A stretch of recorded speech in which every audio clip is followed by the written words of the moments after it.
Ciao, benvenuti in questo video. Oggi vi parlerò del CR-42 Falco, un piccolo caccia biplano monoposto e monomotore con carrello fisso e una complessa tecnica costruttiva, derivante dalla produzione di aerei in legno tela applicata al metallo, e fu l'ultimo modello ad essere costruito in serie come il britannico Gladiator e il sovietico Polikarpov I-15. Questo modello è equipaggiato con un motore radiale Fiat A74 RC38 a 14 cilindri, doppia stella, capace di erogare una potenza di ben 840 cavalli a 3800 metri di quota. Ha una velocità massima di 342 km/h a meno di 1000 metri, 430 km/h a 6000 metri e 423 km/h a 7000 metri, con una velocità di salita di 11,8 metri al secondo. Con il pieno massimo di carburante è in grado di volare per 775 km, mentre la variante CR-42 Egeo può volare per 1000 km. La velocità minima a bassa quota è di 128 km/h.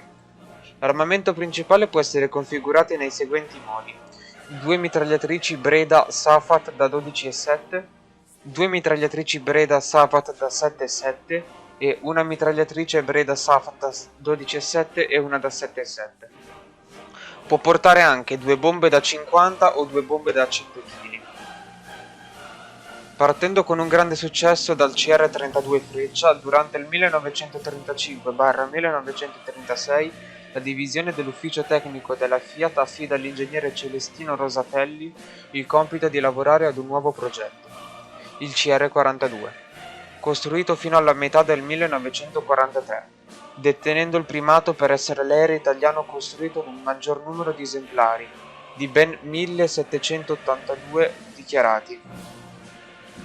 Il primo volo di questo aereo fu il 23 maggio 1938 sull'aeroporto di Torino Aeritalia, pilotato da Valentino Cus.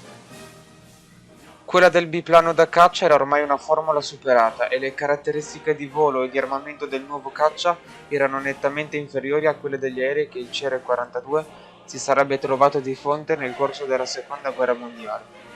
Ma i successi che il suo predecessore CR-32 stava conseguendo nella guerra civile spagnola, che contro le macchine ben più moderne messe in campo dall'Unione Sovietica, convinsero la Regia Aeronautica che la formula fosse ancora valida, non considerando che i risultati ottenuti dal CR-32 erano dovuti alla bontà della macchina, ma anche e soprattutto alla minore esperienza degli aviatori nemici.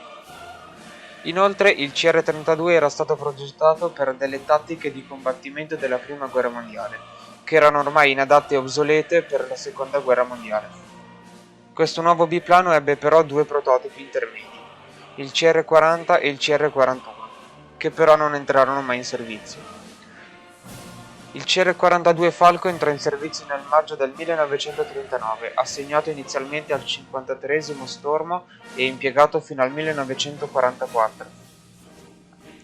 Nella campagna contro la Francia, più precisamente luglio del 1940, una formazione di 13 Gladiator attaccò un gruppo di 27 CR-42 e Imam Ro-37 Lince del nono e decimo gruppo, che formano il quarto stormo in pattuglia nel triangolo del El Adem, Sidi Omar ed El Gobi. Vennero abbattuti 9 aerei e ci furono 9 abbattimenti non certi. Nella battaglia d'Inghilterra, il 19 ottobre del 1940, 45 Fiat G50, una settantina di bombardieri bimotori Fiat BR-20 Cicogna e alcuni Kant Z-1007, insieme al 18° gruppo di CR-42, attaccarono l'aeroporto di Unsel. L'11 novembre del 40, 10 BR-20 Cicogna, scortati da 40 CR-42, vennero intercettati da una trentina di Hurricane del 46° e del 257° squadrone e da alcuni Spitfire del 41° squadrone. Fu un violento scontro, ma i piloti italiani abbatterono 9 velivoli nemici e 4 non certi, mentre un caccia britannico venne abbattuto da un bombardiere italiano. Durante lo scontro, 19 CR-42 furono costretti ad un atterraggio d'emergenza in territorio francese o belga, a causa della rimanenza scarsa di carburante. Mentre nel 23 novembre del 1940, 27 CR-42 ricognizione offensiva fra Dunkirk e Calais si incontrarono contro dei caccia britannici a sud-est di Folkestone, riportando 5 abbattimenti sicuri e 2 incerti, data la versione inglese che aveva delle discrepanze da quella italiana, dichiarando l'abbattimento di 3 CR-42. Per quanto riguarda il fronte greco, il 28 ottobre del 1940 i CR-42 del 150° gruppo autonomo CT, composto dal 363°, 364° e 365° e del 160° gruppo CT intercettarono ed attaccarono un HS-126 della Regia Aeronautica Ellenica, che però riuscì a ritornare in base. Pochi giorni dopo i CR-42 conseguirono le prime 2 vittorie battendo 2 H-126. Nel 2 novembre del 40 i CR-42 distrussero 2 caccia PZL P-24. 2 giorni dopo fecero altri 2 abbattimenti su un paio di Breguet BR-19 e 2 Wellington della RAF. Il 19 novembre del 1940 la RAF trasferì l'80° squadrone e in poco tempo riuscirono ad abbattere 4 caccia italiani. 8 caccia italiani erano pronti al decollo, ma furono sorpresi e abbattuti. Il 27 novembre del 40, invece, durante le perdite arretrate a causa della RAF, l'aviazione italiana decise di attaccare con il 150° gruppo, decidendo di attaccare una formazione di Delvinaki in Epiro. Ma si trattava di una trappola progettata dagli inglesi, che prevedeva un gruppo a media quota e un secondo gruppo ad alta quota, pronto a sorprendere i piloti italiani. L'attacco inglese fu un gran successo, abbattendo 3 dei 10 velivoli italiani. Il CR-42 fu usato anche come caccia notturno per ricognizioni, e l'unico caccia notturno era della Regia Aeronautica Italiana con l'omonima versione del CR-42CN.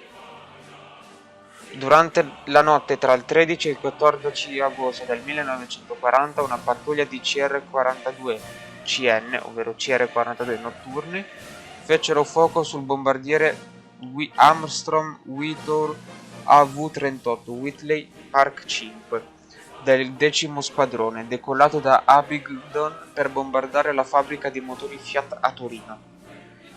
Il 12 luglio del 41 un bombardiere Wellington venne probabilmente abbattuto presso Bengasi da un Fiat del 18° gruppo. Il 13 giugno del 1940 23 aerei del 32° e del 3° Storm iniziarono l'attacco all'aerodromo di Creux-Pirfeu.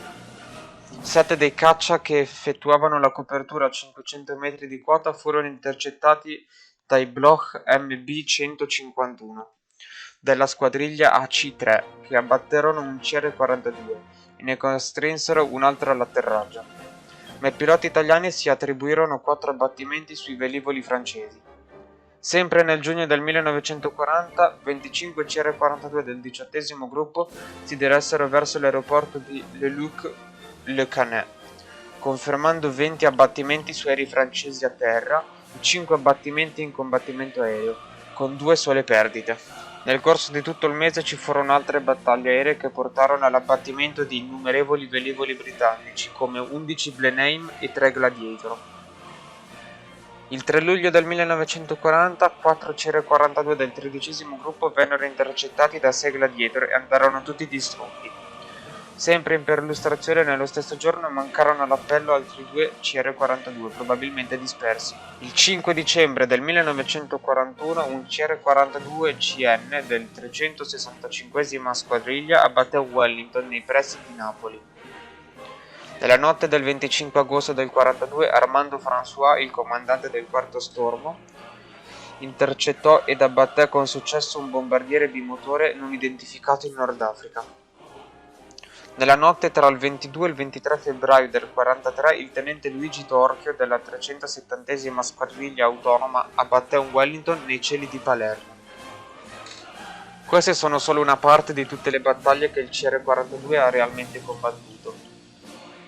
Oltre a questa variante ci sono ben altre tante varianti, ovvero il CR-42AS, una variante tropicalizzata per operazioni in Africa settentrionali, avente le sottovarianti il CR-42AS CB o ASBA, con l'aggiunta di bombe fino a un peso di 100 kg per ala. Poi c'è il CR-42 CAI del Corpo Aeronautico Italiani, dotati di seggiolino corazzato e armamento misto provvisto di una mitragliatrice Breda Safat da 12,7 e una da 7,7, con impianto ossigeno migliorato e una pistola lanciarazzi.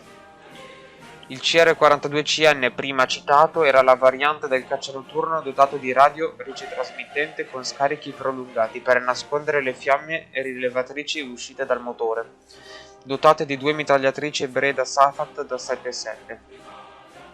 Il CR-42EC era la variante allestita da due generatori di cortine fumogene sotto le ali. La CR-42 Egeo, variante prodotta in qualche decina di unità ma con maggiore autonomia di volo. Il CR-42 ICR era la variante studiata dal 1938 e realizzò dalla CMASA di Marina di Pisa, un prototipo prodotto nel 1940. Questa variante poteva raggiungere i 423 km/h con un'autonomia di 950 km. Non fu mai prodotto. Il CR-42RF era una variante da ricognizione aerea costruita in pochissime unità, fornita di una fotocamera RB50. Il CR-42R era la variante rimorchiatore per gli alianti. Il CR-42LV era la variante d'attacco notturno della Luftwaffe. Il CR-42B, variante biposto con fusoliera allungata allestito per l'addestramento, lungo 8,9 metri e peso totale di 2300 kg. La velocità massima era di 430 km/h. Il CR-42DB era una variante realizzata nel 1941 con motore Macchi C202, un propulsore tedesco Daimler-Benz DB601 con una velocità massima di oltre 500 km/h, prodotto in soli 150 unità, ma fu quasi il progetto subito dimesso. Oltre alle tante varianti ci sono altrettante nazioni che hanno comprato questo incredibile aereo, ovvero Belgio nel 1938 acquistando 18 CR-42 ma con un motore A74 di riserva, dando subito dei problemi tecnici ma per giudizio unanime dei medesimi piloti erano i più affidabili propulsori italiani, ma che durante il 1939 non fossero ancora del tutto a punto.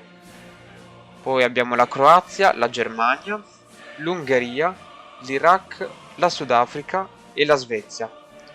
La Svezia acquistò ben 72 CR-42, ma che non parteciparono mai alla guerra. Montavano il motore originale A74, che venne successivamente sostituito con un No-Hub Mercury VIII di produzione svedese. I CR-42 designati J-11 furono operativi fino al 1944. I medesimi operavano da Kiurma, Svezia del Nord, equipaggiati con sci al posto del carrello d'atterraggio e con armamento base. La primavera del 1942 i Fiat della prima divisione furono spostati all'aeroporto di Luela, con il compito di intercettare gli aerei tedeschi al confine. Avendo dei successi, 2 delle 3 divisioni ebbe successo contro le pattuglie tedesche, costringendoli a uscire dal confine svedese. Durante tutto il periodo di servizio, questa versione svedese del Fiat CR-42 Falco ebbe continui guasti e rotture dovute alla scarsa qualità dei materiali utilizzati dalla fabbrica torinese. I piloti ne apprezzarono la manovrabilità, ma in disaccordo dallo scarso armamento, dalla scarsa velocità e dall'assoluta inadeguatezza al clima scandinavo. Bene, questa era la storia in breve del CR-42, un grande aereo che ha fatto la storia in Italia, ma anche in Svezia, nella difesa e in Belgio, possiamo vedere. Il video finisce qua, grazie per aver seguito il video, spero sia stato interessante, a chi piace la storia e noi ci vediamo in prossimo.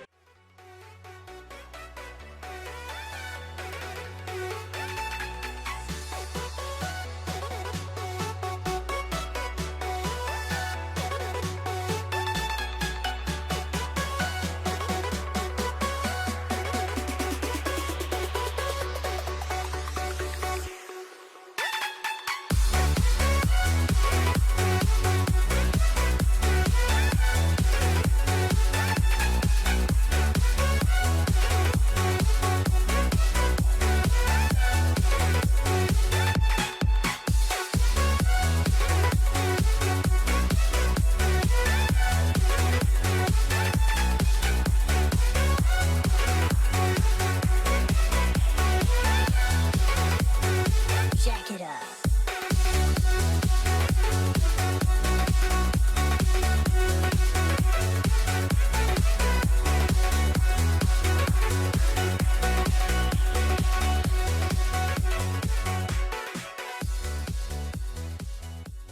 Ciao a tutti, grazie per aver visto il nostro video.